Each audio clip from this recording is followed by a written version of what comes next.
Good afternoon, everybody. It's Lynn, the leather bag lady. How are you all today? It's Friday, so happy Friday, everybody.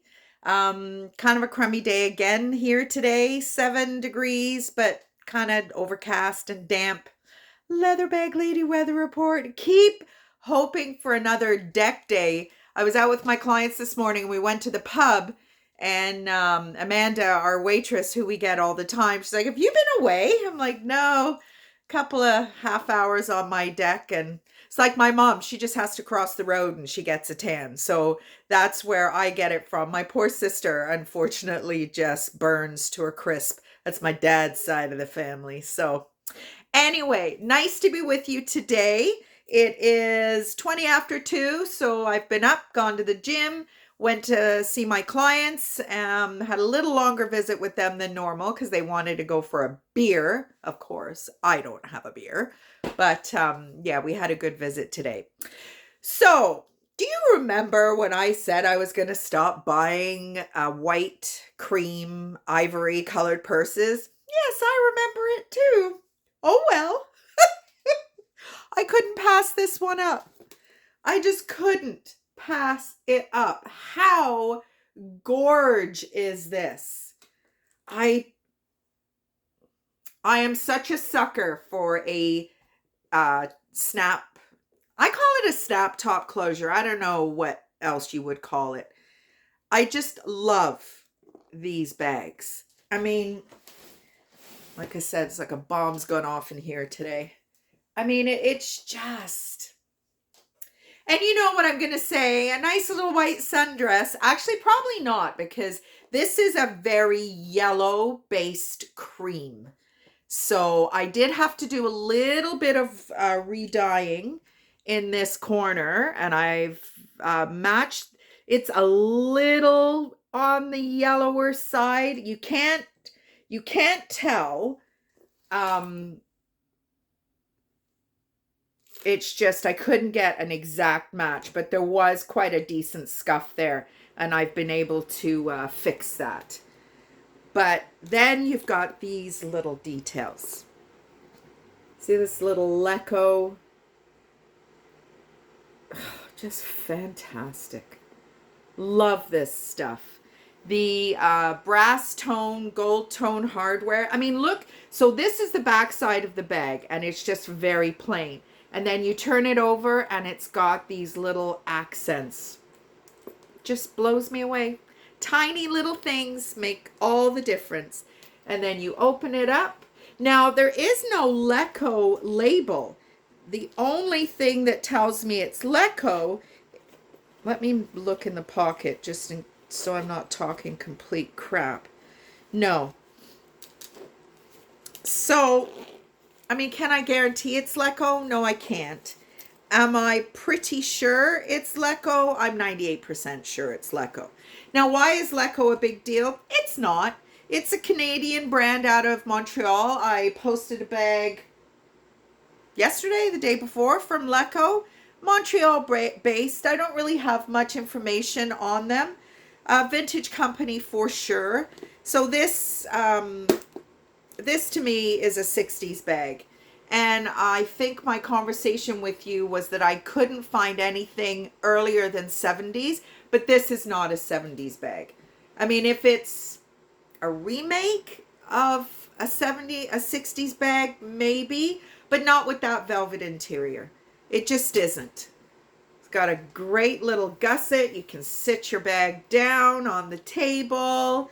You wouldn't want to put this baby on the floor with this beautiful cream colored leather. It's just gorgeous. It is absolutely gorgeous. And just this little simple little hang tag is just amazing.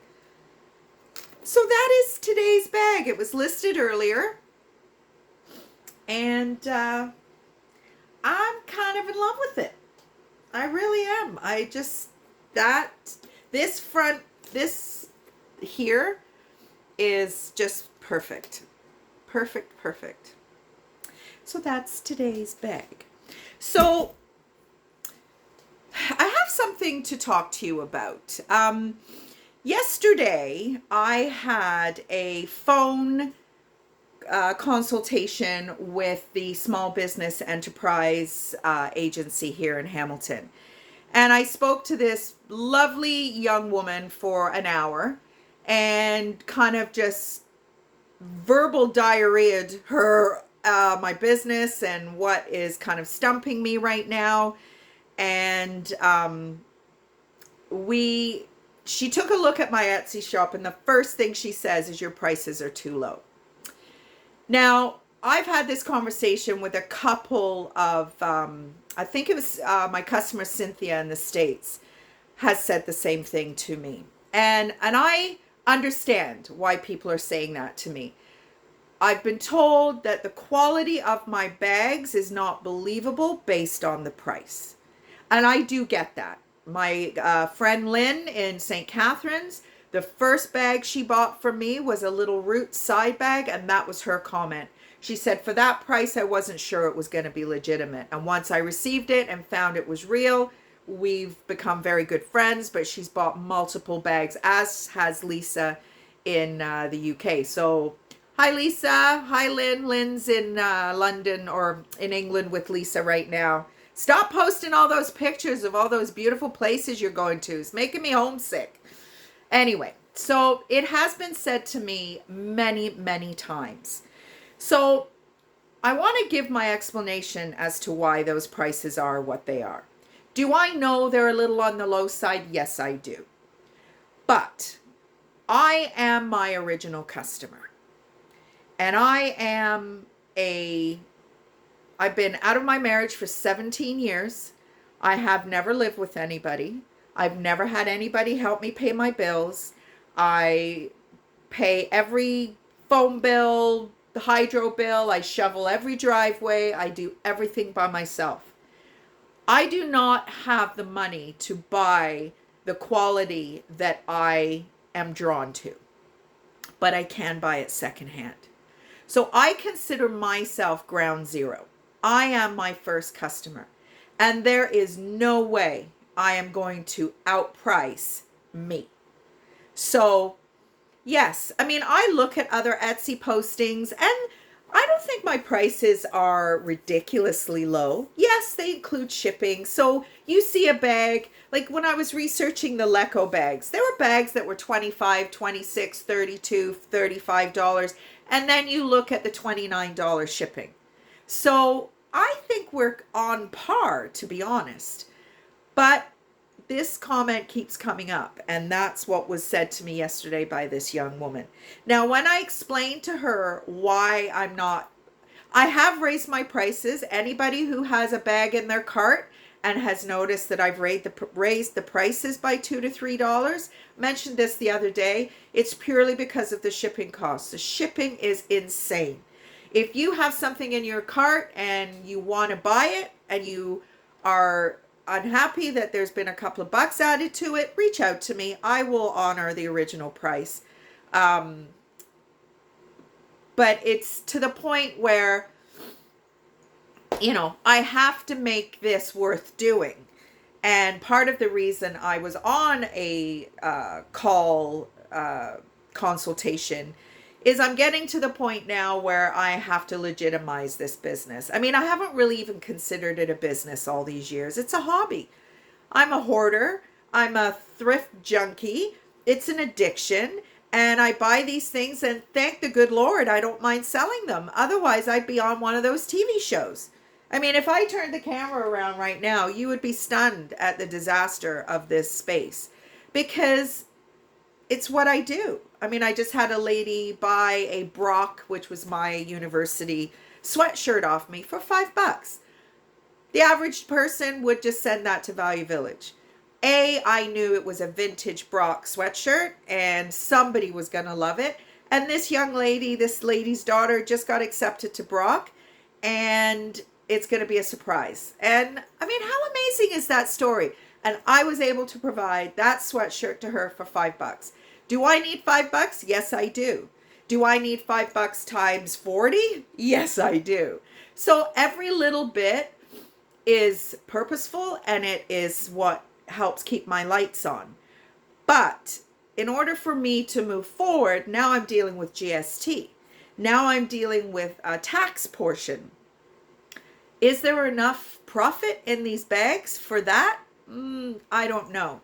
So I'm really struggling with it. And this young lady I spoke to yesterday, she said, that needs to be your story. That you are the single ladies fixed income champion, because I refuse. If I have to shut my business down because my prices are too low, then I got to do something about that. But if it's just to put more money in my pocket because that's the way it should be, no, I'm not doing that. It I have very expensive taste, and it's taste I can't afford, but I can afford it secondhand. So that's just kind of what's on my brain right now. And I just wanted to kind of talk to you guys about it. And, if anybody's got any comments, I mean, I know Cynthia and I have gone back and forth quite a bit a month or two, 3 ago. And, I do appreciate the accolades. I appreciate the 5-star reviews. I appreciate the amount of customers that tell me that they couldn't believe the condition that the bag came to them in, because each bag is a piece of me. It's a piece of my ability to find a deal, ability to find a gem, ability to find something that's going to make you walk a couple of inches higher the next day because there's something new in your wardrobe. If you're not a shopper, that's not going to mean anything to you. If you're not a purse lover, again, that may not mean anything to you, but you all have your thing. If it's, china, glassware, Pyrex, whatever it is, we all have our thing. Even our guys, tools, fishing rods, beer bottles, baseball hats, we all have our thing. So this is just my thing, and I am a very, very blessed woman that I've been able to find a way to make some money doing it. Never really considered it a legitimate business, but I guess I'm going to have to go down that road moving forward. So, yeah, just a little bit of a talking out loud piece of the puzzle for you today. So anyway, let's get to our penultimate, I really like that word, 3 items from our coach. History's not the best word. Trivia. That's the word I've been using. So I mentioned to you about Coach being owned by Tapestry. And I will admit that I did not look forward in my notes, which I should have done because it does mention it here at the end. So Sarah Lee owned Coach for 15 years. From 2000, they decided to sell, and they sold it off in 2001 to Tapestry. There's no dollar amount, but you can just imagine. I mean, what was it? Kate Spade. It wasn't somebody we were dealing with earlier bought Kate Spade for like 154 million or something. And well, it's not, I've lost it now. But can you imagine how much Coach is worth? Like, come on.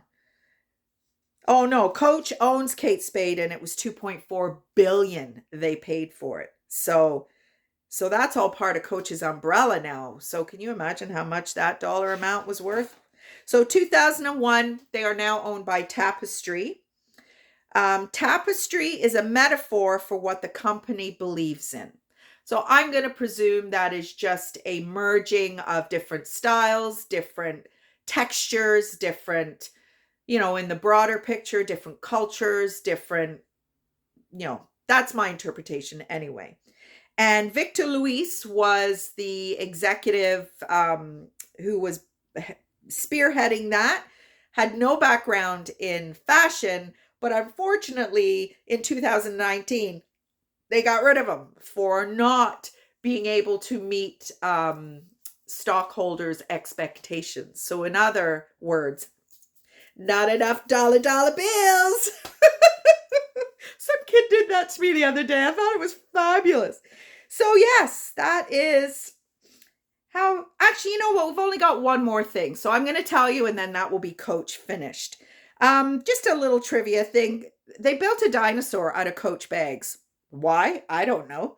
And they called it Rexy, and it had a little dinosaur hang tag. I wonder where that was. I probably should have Googled that, and I could have told you where it was. So maybe I will do that for next time. Anyway, my little monologue there has put us to 15 minutes. That was another thing she said, is get down to a minute and start doing these on Reels on Instagram. I don't know how to do that, but I will learn. Have a great weekend, everybody. Hope. Oh, quickly before I go, my God. I found out that the blurriness on my videos is very common in the first minute or two after uploading. So I went back and looked at the other videos that I thought were blurry, and they're fine. So hopefully by the time you get them, they are no longer blurry. Look at me learning shit all day long. Bye, everybody. Talk to you on Monday.